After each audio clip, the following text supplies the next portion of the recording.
Assalamualaikum warahmatullahi wabarakatuh. Perkenalkan, nama saya Siti Azizah dari kelas 4 PAIB dengan mata kuliah metodologi pengabdian kepada masyarakat dengan dosen pengampu Bapak Fikri Farihin MPDI. Pada kesempatan kali ini saya akan menjelaskan terkait dengan identifikasi aset dan potensi lokal sebagai basis pengembangan masyarakat. Dalam ruang lingkup pembangunan masyarakat yang terus berkembang, pendekatan yang berfokus pada masalah dan kekurangan ini seringkali menjadi hambatan dalam mencapai kemandirian dan keberlanjutan. Di wilayah kita telah diberkahi dengan kekayaan alam, budaya, dan juga semangat komunitas yang kuat. Potensi pembangunan seringkali terhambat oleh pola pikir yang hanya melihat apa yang kurang. Namun ada sebuah pergeseran paradigma yang fundamental, yaitu menempatkan identifikasi aset dan potensi lokal sebagai langkah pertama dan fondasi utama dalam upaya pengabdian kepada masyarakat. Apa arti identifikasi aset dan potensi lokal? Identifikasi aset dan potensi lokal itu adalah proses sistematis untuk mengenali dan mengoptimalkan berbagai sumber daya yang dimiliki oleh suatu komunitas. Ini menandai adanya pergeseran signifikan dari model pembangunan top down yang cenderung menciptakan ketergantungan dan seringkali tidak relevan dengan kebutuhan real masyarakat. Tetapi dalam proses pendekatan ABCD ini masyarakat tidak lagi dipandang sebagai entitas pasif yang kekurangan dan hanya menunggu bantuan eksternal, melainkan sebagai entitas yang kaya akan potensi untuk bangkit dari tantangan, asalkan diberikan akses dan fasilitas yang tepat untuk memaksimalkan aset mereka.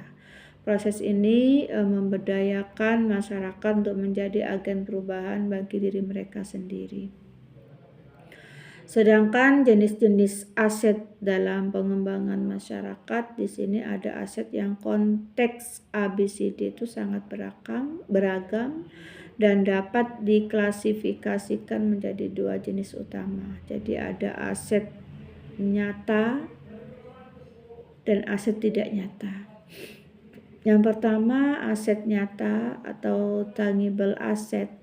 Aset nyata ini adalah aset fisik yang memiliki nilai konkret dan dapat menghasilkan pemasukan ataupun keuntungan.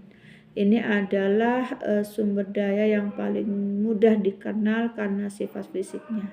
Contohnya meliputi properti, aset berat seperti misalnya mesin produksi untuk UMKM lokal, kendaraan pengangkut hasil pertanian, atau bahkan perhiasan yang dimiliki warga sebagai bentuk investasi dan simpanan modal. Kemudian juga ada sumber daya alam, misalnya hutan lestari yang bisa kita kembangkan untuk menjadi ekowisata, sungai sebagai sumber irigasi atau perikanan, ataupun juga perkebunan kopi yang di Bondowoso itu yang bisa menghasilkan komoditas unggulan. Kemudian juga ada hak cipta atau paten. Resep makanan khas daerah yang sudah dipatenkan sebagai warisan kuliner ataupun desain kerajinan tangan unik yang memiliki hak royalti dan nilai jual tinggi. Kemudian juga ada aset tidak nyata. Aset tidak nyata ini bersifat lebih abstrak, namun seringkali memiliki dampak yang jauh lebih besar dalam pembangunan masyarakat karena aset ini terkait erat dengan karakter individu, hubungan sosial, ataupun kapasitas kolektif. Contoh-contohnya itu ada aset manusia. Aset manusia itu yang dinamakan human capital. Ini mencakup keterampilan spesifik seperti menganyam milik ibu-ibu desa, pengetahuan adat dari sesepuh, ataupun juga pengalaman dari para petani senior dalam menghadapi perubahan iklim. Juga ada modal budaya, ada modal sosial informal, juga ada juga modal sosial formal seperti organisasi misalnya. Jadi keberadaan koperasi ataupun simpan pinjam desa itu yang sudah terstruktur, kelompok juga ada juga kelompok tani yang aktif dan juga rutin dalam pertemuannya. Kemudian juga ada model politik atau partisipasi. Jadi tingkat partisipasi warga dalam masyarakat desa itu untuk menentukan arah pembangunan, juga keterlibatan dalam pengambilan keputusan, dan juga kemampuan menyuarakan aspirasi mereka. 5 aset utama dalam sumber penghidupan menurut Departemen Pembangunan Internasional Inggris ya, mengidentifikasi 5 aset kunci yang esensial dalam kerangka sumber penghidupan, memberikan perspektif holistik tentang kekayaan yang dimiliki oleh komunitas. Yang pertama itu aset manusia. Aset manusia itu berupa keterampilan, pengetahuan, kemampuan bekerja ataupun kesehatan fisik. Juga ada di sini aset fisik ya. Barusan itu adalah aset manusia, ada aset fisik. Aset fisik ini mencakup infrastruktur dasar seperti transportasi atau jalan desa, jembatan, perumahan yang layak, akses air bersih, energi listrik, dan lain sebagainya. Contohnya pembangunan jalan desa untuk misalnya untuk mempermudah akses hasil pertanian ke pasar, ataupun pengadaan alat pengering kerupuk ataupun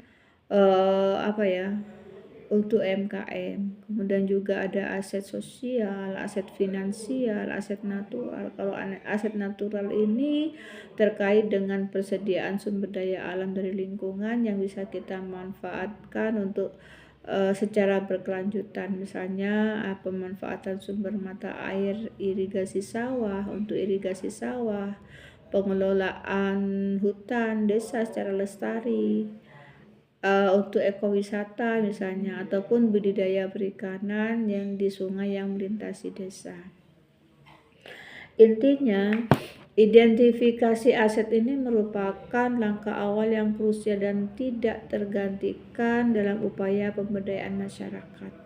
Dengan kita memahami dan memanfaatkan aset yang sudah ada, masyarakat di sini dapat mencapai kemandirian yang lebih besar, mengurangi ketergantungan pada bantuan eksternal, dan juga merumuskan solusi yang relevan serta berkelanjutan untuk meningkatkan kualitas hidup masyarakat. Jadi peran fasilitator ini sangat vital dalam membantu masyarakat mengenali, mengakses, dan juga menghubungkan aset-aset ini dengan sistem sumber daya lainnya. Ini saja yang bisa saya sampaikan. Mohon maaf apabila ada kesalahan. Wassalamualaikum warahmatullahi wabarakatuh.